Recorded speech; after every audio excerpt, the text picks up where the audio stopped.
2절 말씀 함께 공독해 보겠습니다. 시작. 그러므로 우리가 그리스도의 도의 초보를 버리고 죽은 행실을 회개함과 하나님께 대한 신앙과 침례들과 안수와 죽은 자의 부활과 영원한 심판에 관한 교훈의 털을 다시 닦지 말고 완전한 대로 나아갈지니라. 하나님께서 허락하시면 우리가 이것을 하리라.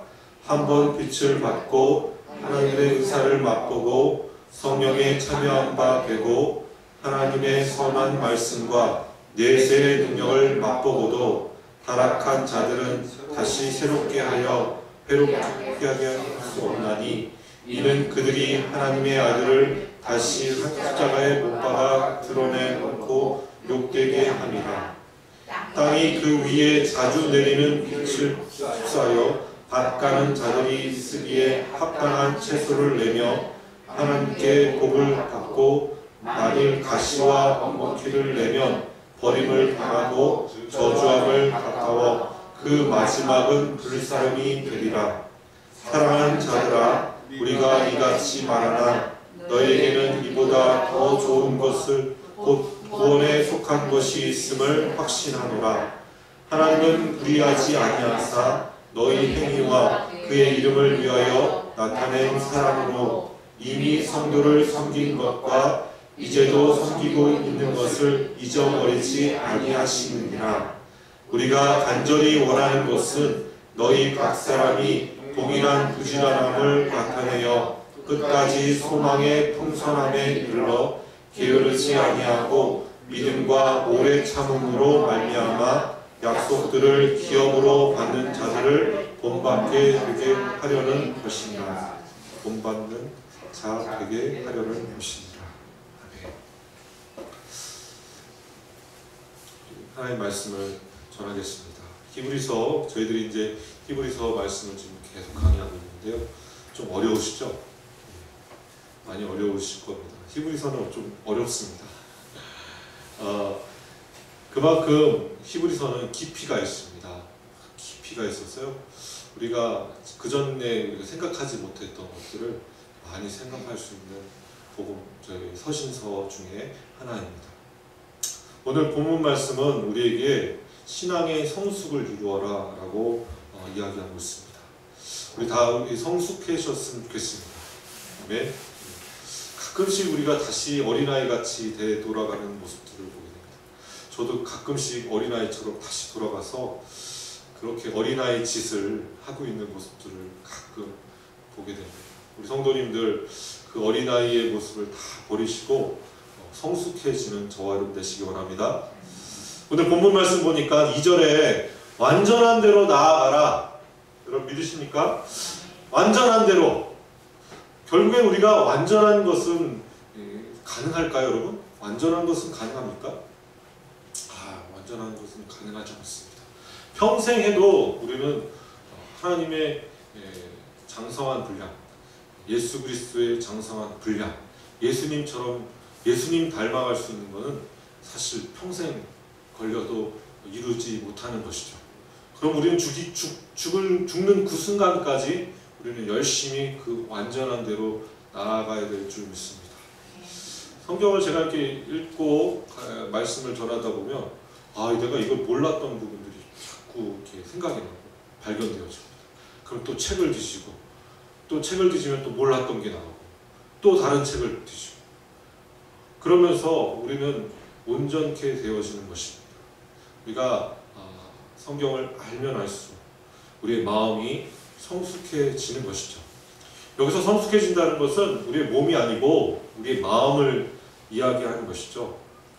우리의 마음과 생각이 예수님이 어떤 분이신지를 깊이 생각하면 결국에 우리는 예수님을 닮아갈 수 있음을 여러분 믿으십시오. 그러면 초보 수준과 고급 수준이 있죠. 초보 수준의 단계는 어떤 것이고 그리고 고급 수준은 어떤 것인지 오늘 본문 말씀은 이걸 딱 구분을 해놔요. 그래서 여러분 초보 수준이 뭡니까? 첫 번째, 죽은 행실을 회개함.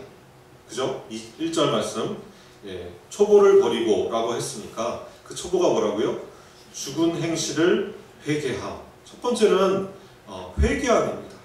여러분, 죽은 행실이라는 것은 무엇일까요? 죽음을 초래하는 행실을 얘기하는 거죠. 죽음을 초래하는 행실. 그것은 무엇일까요? 우리가 그냥 율법의 613개의 율법을 중에 한 가지 어긴다고 우리가 죽나요? 그건 아니지 않습니까? 그죠? 그러면 죽을 만한 행실은 뭘까요?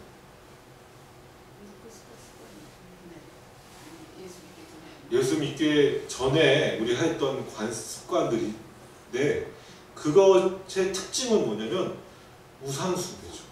그렇죠? 예수님께서 이 땅에 오셔서 십자가의 복음을 전하시기 전에 구약에는 우상숭배하는 자는 어떻게 한다? 가증한 자고 바로 쳐 죽여야 된다고 하는 것입니다. 죽을 만한 행실이 뭐라고요? 우상숭배죠. 하나님을 섬겨야 될 우리가 우상을 숭배하는 것, 세상 것들을 바라보면서 다른 것을 섬기는 것, 다른 것이 이 땅의 모든 것이라고, 그들이 우리에게 모든 것을 줄 수 있다라고 고백하게 하는 것, 이런 우상 숭배들, 여러 가지가 우상들이 있죠.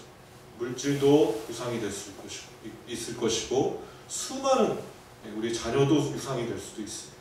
수많은 우상 숭배. 여러분, 이건 죽음을 초래하는 행실입니다. 죽음을 초래하는 행실이라는 것은 하나님과 나를 분리하는 행실을 얘기하는 것입니다. 여러분, 이것을 회개하는 것이 초보 단계의 아주 기초 1단계이죠. 아멘? 회개가 먼저 1단계입니다. 내 행실에 대한 회개가 없으면 진정한 회개가 아닙니다. 이전에 내가 믿기 전에 했던 모든 하나님 없이 했던 것들 다 내려놓으시는 저와 여러분 되시기 바랍니다. 자, 그러면 두 번째는 뭡니까? 하나님에 대한 신앙입니다. 오늘 하나님께 대한 신앙. 여러분, 이것은 무엇입니까? 우리가 예수님을 알기 전에, 예수님이 이 땅에 오시기 전에 많은 사람들은 하나님에 대한 신앙을 가지고 있었어요. 여러분, 그 하나님을 바로 아시는 저와 여러분 되시기 바랍니다.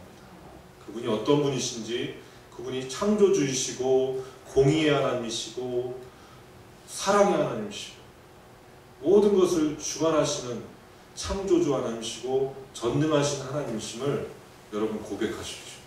여러분, 그것이 기본이죠. 그것이 기본이 안 되면요, 우리가 다음 단계를 넘어갈 수가 없습니다. 여러분, 하나님을 향한 신앙, 여러분, 이 신앙, 이 믿음이 아주 우리 삶의 기본이 되어야 되겠습니다. 그 다음 뭐죠? 2절 말씀 같이 한번 읽어볼까요? 시작. 심내들과 안수와 죽은 자의 부활과 영원한 심판에 대한 교훈의 털을 다시 닦지 말고 완전한 대로 나갈지니라. 자, 이번 세 번째는 뭡니까? 침례입니다. 침례. 침례라는 것은 곧 복음을 이야기하는 거죠. 십자가의 복음을 얘기하는 것입니다. 예수 그리스도를 내 마음의 구세주로 받아들이는 것을 의미하죠. 그것은, 침례는 그 당시 초대교회에서는요, 바로 즉시로 예수 그리스도를 영접했으면, 그 예수님을 내 마음의 구세주로 영접했으면 바로 침례받는 게 관습이었습니다. 여러분, 이때 유아 세례는 초대교회 때 유아 세례가 있었을까요? 유아 세례는 없었습니다. 그러면 여기서 침례들이라고 하는 것은 왜 침례들이라고 했을까요? 이 초대교회에 이제 이 히브리서 말씀은 초대교회에서 기록된 말씀 아닙니까? 그 초대교회 의식서가 발견되었는데요. 12사도의 교훈이라는 예배 의식서가 발견되었습니다.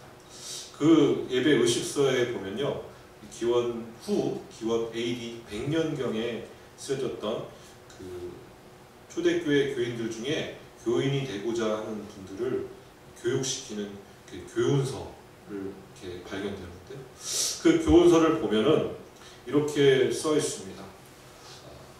이 모든 일에 대해서, 예수님에 관해 대해서 자세히 가르쳐 준 후에 성부와 성자와 성령의 이름으로 흐르는 물에서 침례를 베풀어라. 어떻게 베풀라고요? 반드시 해야 될 것은 흐르는 물에서. 그런데 흐르는 물이 없을 때는 어떻게 되죠? 예, 그러면 냉수에다가 여기 뭐라고 써 있냐면 흐르는 물이 없을 때에는 어떠한 물로 침례를 베풀어도 좋다. 냉수가 없을 때는 온수도 좋다. 우리가 이 침례탕에 들어가면 사실 너무 차가워서 온수로 들어가죠. 사실은 냉수가 맞습니다. 기본적으로 해야 될 건 냉수죠.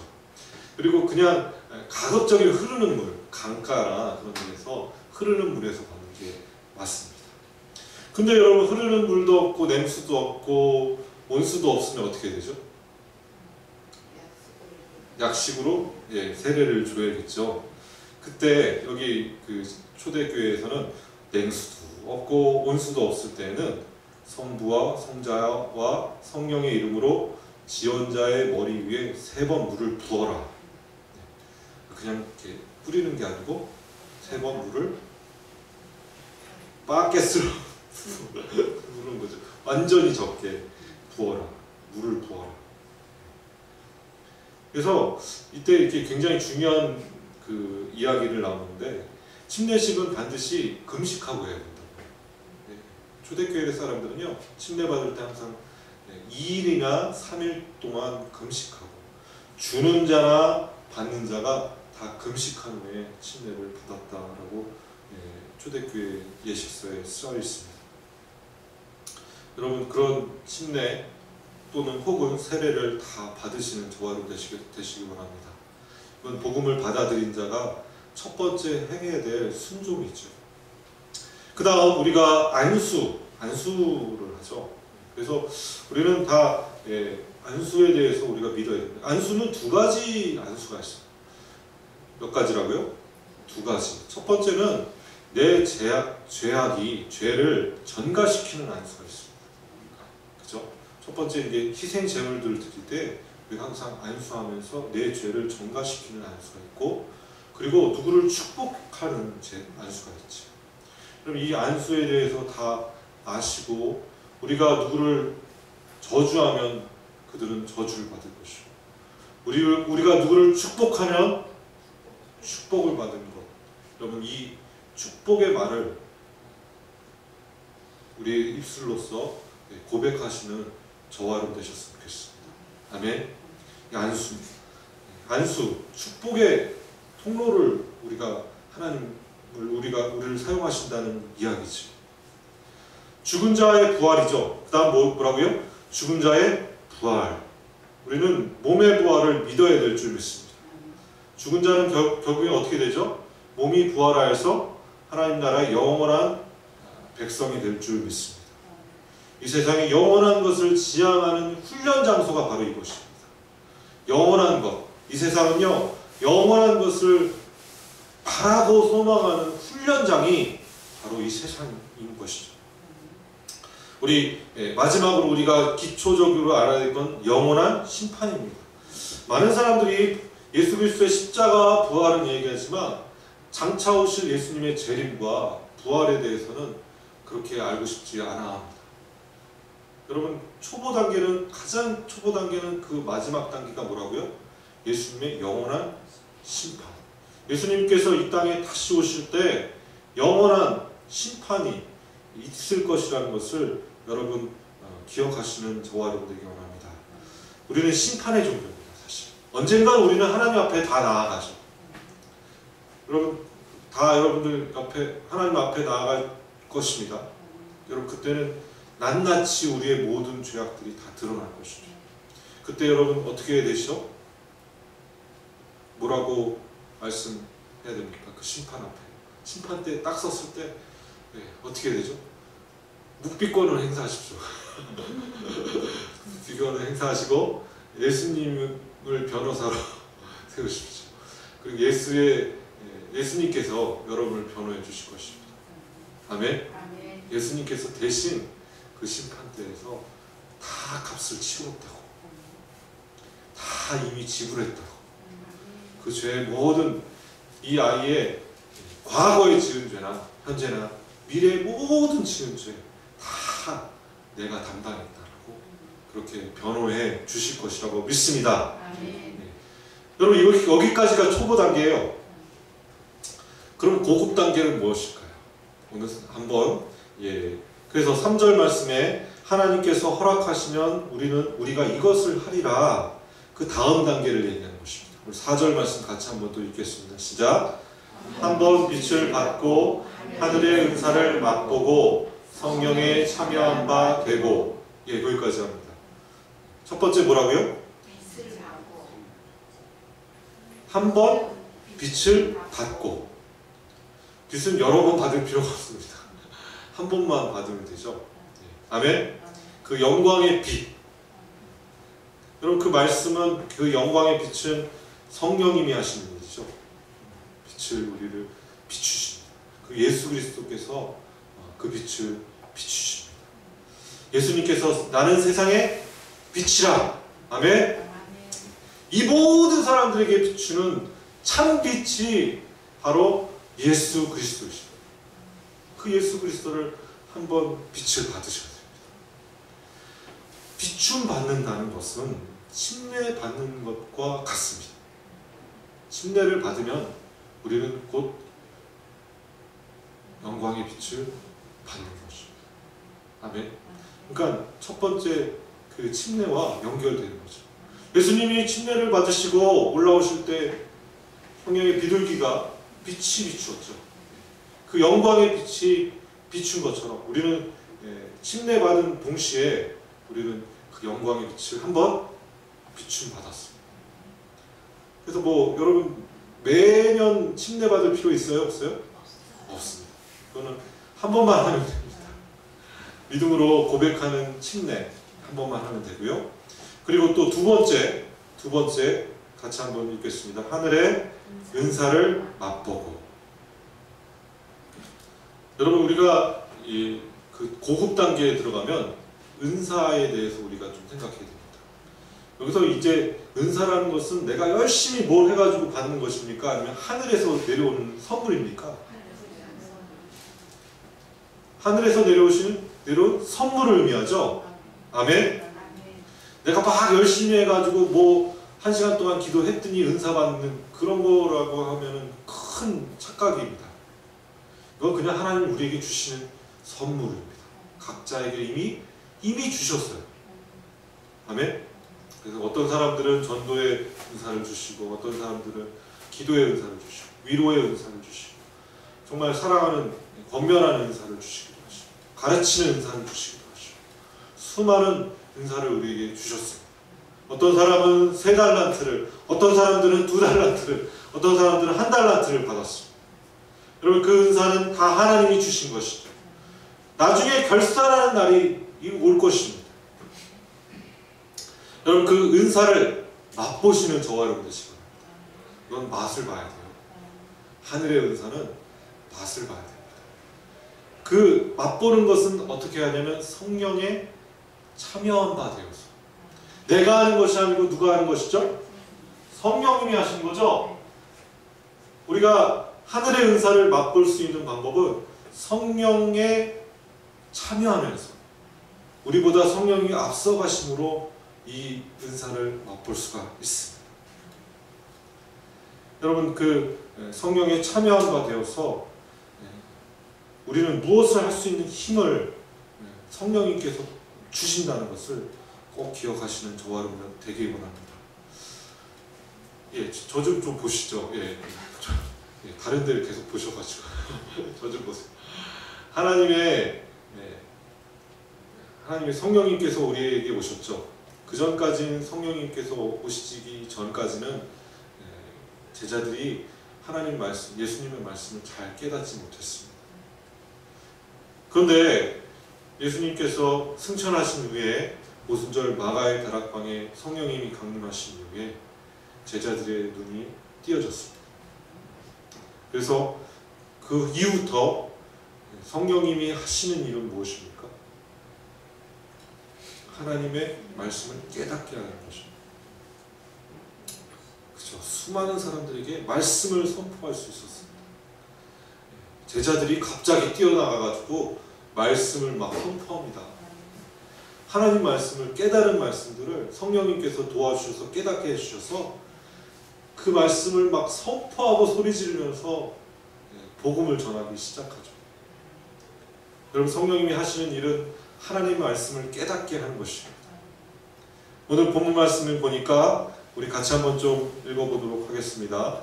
하나님 5절 말씀 시작. 하나님의 선한 말씀과 내세의 능력을 맛보고도. 우리가 성령에 참여하게 되면 하나님 말씀을 이해하게 되고 또한 내세의 능력을. 그 당시 이제 그 제자들은요, 죽음을 각오하고 복음을 전했습니다.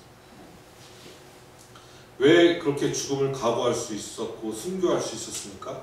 바로 내세의 능력을 맛보았기 때문에. 이미 이 땅에서 하나님 나라의 그 놀라운 그 능력을 맛보았기 때문에 죽으면 죽으리라 담대히 나갈 수 있었음을 기억하시기 바랍니다. 여기까지 참 좋죠? 초보 단계와 고급 단계를 지금 다 함께 나눴고요. 그런데 여기서 이런 것을 다 했음에도 불구하고 고급 단계까지 다 나갔는데 어떤 일이 벌어집니까? 우리 6절 말씀 같이 한번 읽어볼까요? 시작. 타락한 자들은 다시 새롭게 하여 회개할 수 없나니 이는 그들이 하나님의 아들을 다시 십자가에 못 박아 드러내놓고 욕되게 함이라. 지금 히브리서를 쓰여지는 그 당시에는요, 교회에 큰 박해가 있었던 시기입니다. 수많은 사람들이 배교하는 일들이 벌어졌습니다. 배교, 그러니까 교회를 떠나는 거죠. 박해가 있었던 당시에 교회를 떠난다는 것은 곧 교회에게 심각한 타격을 입히는 것입니다. 다 숨어 지내고 있어요. 다 박해 가운데 있으니까 다 숨어 지내서 몰래 예배를 드리고 있는 상황에서 밖에 나가서 배신을 한다는 건 뭘 의미합니까? 교회에게 큰 타격을 입히는 거예요. 여러분, 우리가 일제시대 때 독립운동을 하신 분들 얘기를 많이 듣잖아요. 독립운동 하시는 분들 중에 배교자들이, 배신자들이 있죠. 그럼 그런 사람들 때문에 결국엔 어떻게 됩니까? 다 죽어요. 본거지가 그들의 계획들이 다 들통나서 다 죽을 수밖에 없어요. 그냥 배교한다는 건 그냥 부인한다는 것이 아니었어요. 그 당시에는 타락한 자들이라고 표현하고, 오늘 그들을 어떻게 표현하냐면 하나님의 아들을 다시 욕되게 하고 십자가에 못 박게 하는, 드러내놓고 욕되게 합니다 라고 얘기했습니다. 다시 예수님을 십자가에 못 박는 일과 같다 라고 얘기하고 있습니다. 여러분, 이것은 심각한 배교죠. 그런 사람들이 있었습니까? 없었습니까? 있었어요. 많이 있었겠죠. 결국에는 배교한다는 것은 그들은 하나님보다 자신의 안위와 자신의 생명이 더 중요하다는 고백을 하는 거예요. 그럼 다시 돌아올 수 있을까 없을까? 박해 시대가 끝나고 그 사람들은 다시 돌아올 수 있습니까 없습니까? 생명을 유지한다 해도 교회에 다시 돌아올 수 없는 상태를 유지하게 됩니다. 여러분, 배교는 신앙보다 자신의 생명과 안위를 더 귀중하게 이야기하는, 돌이킬 수 없는 상황을 이야기하고 있죠. 이 모든 것을 다 경험하고도 여러분, 타락할 수 있습니까 없습니까? 있지요. 그것은 마치 하나님의 아들을 다시 십자가에 못 박고 욕되게 하는 것 같습니다. 그럼 여러분, 신앙의 믿음이 있는데 그 믿음을 잃어버릴 수도 있다는 얘기입니까? 이건 좀 신학적인 문제인데, 그렇죠. 한번 구원받은 사람들이 영원히 구원받는다라고 우리는 다 알고 있죠. 그래서 이 뒷부분에 이거는 박해를 이제 앞으로 극심한 박해를 이제 경험해야 될 교인들에게 성도들에게 경계하기 위해서 목회적 관점으로, 뭐라고요? 목회적 관점으로, 신학적 관점이 아니라 목회적 관점으로 그들에게 권면하고 있는, 경고하고 있는 모습을 보게 됩니다. 그럼 배교하는 사람들은 뭐예요 도대체? 네. 그렇죠. 주여 주여 하는 자였죠. 그냥 예수 그리스도를 믿었다고 말을 하지만 실제로 믿지 않는 사람들입니다. 가짜들이죠. 가짜들이 배신하는 것이죠. 저는 그렇게 생각합니다. 그런 사람들이 결국에는 교회를 조롱하고 욕되게 하는 반 크리스찬들이 되는 것이죠. 여러분 그 말씀 이후에 이제 어떤 말씀이 나오냐면 사랑하는 사람아, 우리 9절 말씀을 같이 한번 읽겠습니다. 9절 말씀 시작. 사랑하는 자들아, 우리가 이같이 말하나 너희에게는 이보다 더 좋은 것, 곧 구원에 속한 것이 있음을 확신하노라. 우리 사랑하는 자들아 라면서 지금까지 막 좀 굉장히 센 배교에 대한 이야기를 하면서 너네들 안 그러면 다 지옥불에 들어갈 것이다. 엉겅퀴 같은 사람들 저주받을 것이다. 그렇게 얘기하면서 갑자기 사랑의 언어로 사랑하는 자들아. 히브리서 말씀 중에 사랑하는 자들아 라는 말이 사랑이라는 단어가 이곳에 처음 등장합니다. 사랑하는 자들아. 우리가 이같이 말하나 내가 이렇게 얘기는 하긴 하지만 너희들에게 더 좋은 것 주려고 구원에 속한 것이 있음을 확신하노라 하면서 우리를 다시 깨우고 있습니다. 여기서 11절 말씀을 보니까 우리 11절 말씀 같이 한번 읽어볼까요? 시작. 우리가 간절히 원하는 것은 너희 각 사람이 동일한 부지런함을 나타내어 끝까지 소망의 풍성함에 이르러. 이 엄격한 말로 하다가 갑자기 사랑의 언어로 바꾸면서 아주 개인적인 사랑에 대해서 이야기하고 있습니다. 각각 뭐라고요? 각 성도들에게. 11절 보니까 각 사람이. 이전까지는 어떤 메시지였냐면 교회에게 주는 권면이었어요. 교회 보고 조심하라고 권면하는 그 경고의 말씀이죠. 이제는 어떤 말씀이에요? 각각 사람들에게 주신 말씀. 그 사람들은 다 하나님 사랑하는 사람들이죠. 믿으십니까? 그 사람들 한 사람 한 사람을 다시 깨우는 말씀이죠. 개인적인 말씀입니다. 여러분 교회를 다니다 보면은 권태기가 갑자기 옵니다. 사역을 하는데 갑자기 이제 재밌지도 않고 별로 이렇게 예전처럼 열정도 사라지고 또 굉장히 시험 들기도 하고 그런 경우에 여러분 어떻게 해야 될까요? 네. 쉬어야 합니까? 쉬시는 분들 보면은 계속 쉬시는 분들이 더 쉬려고 하시는 분들이 있는 것 같습니다. 여기 본문 말씀을 보니까 그것을 이길 수 있는 방법을 우리에게 얘기합니다. 뭐라고 얘기하냐면 부지런함. 아멘. 게으르지 말고. 아멘이 안 나오시네요. 그리고 오래 참음으로 절대 포기하지 아니하고 살아날 때까지 그것을 멈추지 않고 유지하면서 그 일을 계속 해내는 것. 여러분 그것이 필요할 줄 믿습니다. 그것을 우리에게 그렇게 할 수 있는 힘을 주는 건 바로 소망이죠. 우리가 참 소망이 없으면 우리는 그렇게 부지런할 수도 없고 게으를 수밖에 없고 오래 참을 수도 없습니다. 포기할 수밖에 없습니다. 오늘 13절부터 우리 20절 말씀은 아브라함에 관한 이야기를 쭉 나옵니다. 저는 이 말씀 보면서 굉장히 마음에 확 너무 감동이 왔습니다. 여러분들 그 감동 다 느끼셨으면 좋겠습니다. 제가 제대로 좀 전달했으면 좋겠는데 하나님께서 이 아브라함에게 약속을 주셨죠. 하나님과 약속하셨어요. 하나님께 일방적으로 아브라함에게 내가 너에게 그걸 줄 거야 라고 약속하셨습니다. 아멘. 근데 두 번 약속을 해주세요. 창세기 17장 5절부터 6절 말씀에 약속을 한번 해주시고요.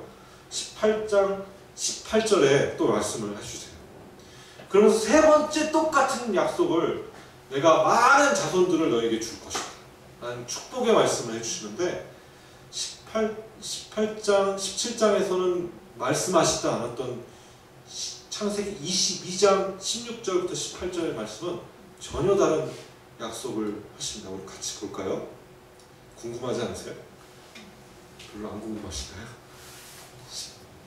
창세기 22장 16절부터 18절 말씀 같이 한번 좀 읽겠습니다. 16절부터 18절 시작.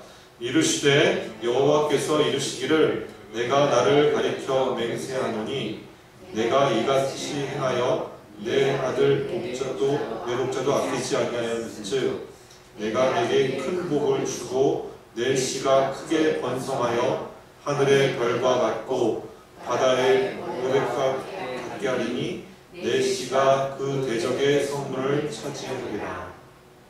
18절도 읽겠습니다. 시작.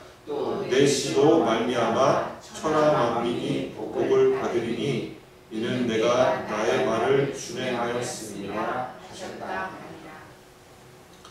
이삭을 바치러 그 여호와의 산에 갔을 때 아브라함이 정말 믿음으로 이삭을 바쳤지 않습니까? 그 일 있은 후에 여호와께서 뭐라고 얘기하시냐면 내가 나를 가리켜 맹세하노니. 이거 지금 굉장히 놀라운 일입니다. 누구의 이름을 걸고 맹세하는 거잖아요. 그죠?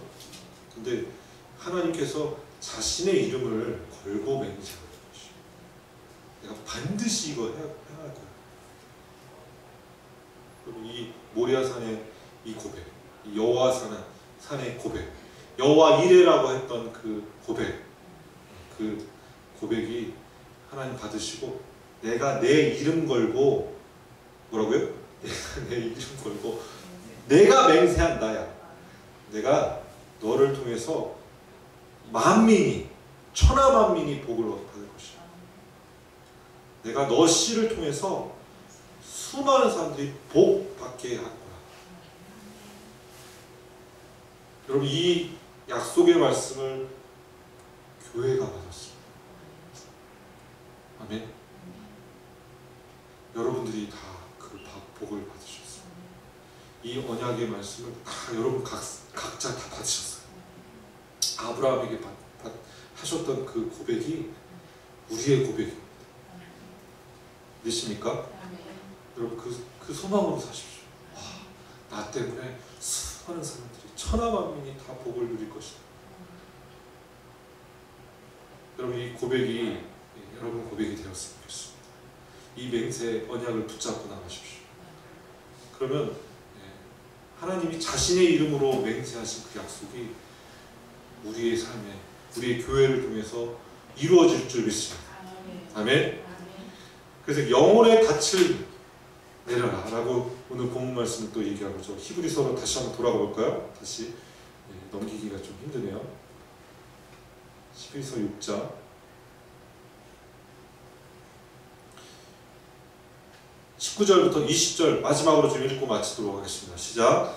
우리가 이 소망을 가지고 있는 것은 영혼의 닻을 같아서 튼튼하고 견고하여 휘장 안에 들어가니 그리로 앞서 가신 예수께서 멜기세덱의 관찰을 따라 영원히 대제사장이 되어 우리를 위하여 들어가셨습니다. 영혼의 닻은 고정하는 거죠. 결코 그 맹세는 그 언약은 흔들리지 않는 소망. 튼튼하고 견고하다. 그럼 그 언약의 말씀은 사실 지성소로 들어가는 것이죠. 휘장 안으로 들어가는 것입니다. 여러분 소망이라는 것은 무엇인지 오늘 히브리서 기자가 얘기하는데 성소 휘장 안에 들어가는 것이 소망. 하늘 지성소가 이 땅에 임할 때 여러분 우리 그 지성소에 다 들어갈 줄 믿습니다. 이미 예수님께서 다 이루었다라 하시면서 하늘에서 위에서부터 아래로 휘장을 찢으시고 우리는 모두 영과 진리로 예배하는 자들은 다 그 안에 들어가서 하나님을 만나고 하나님과 교제할 수 있음을, 하나님을 예배할 수 있음을 여러분 믿으시기 원합니다. 그래서 영원한 대제사장이신 예수님을 내 마음속에 모시며 우리는 왕같은 제사장이 될 줄 믿습니다. 우리를 위해서 들어가셨던 첫 열매이셨던 예수님, 영원한 대제사장이 되신 예수님을 우리는 바라보시고 오늘도 주님 앞에 나가시는 저와 여러분 되시기를 주님으로 축원합니다. 같이 기도하겠습니다.